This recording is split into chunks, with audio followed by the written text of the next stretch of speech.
Cómo ella hace tantas cosas a la vez. Usted me dijo que no podía detener su trabajo, lo que el Señor le había dado, lo que tenía por hacer por la vagancia de otras personas. No puedo temer, no me puedo detener.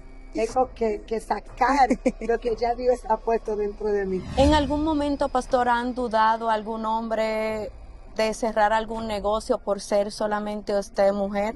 Había momentos que yo perdía la fe y quisiera tirar la toalla, pero también he visto la mano de Dios obrando, porque a veces estoy cansada, no crea, de ver que si Dios lo pudo hacer conmigo, también lo va a poder hacer con usted, porque una gran visión no se puede construir ni con gente que tenga miedo, ni con gente que no sepa, según la visión, cómo va a desarrollar la visión, que nadie me podía detener más que yo misma a mí misma.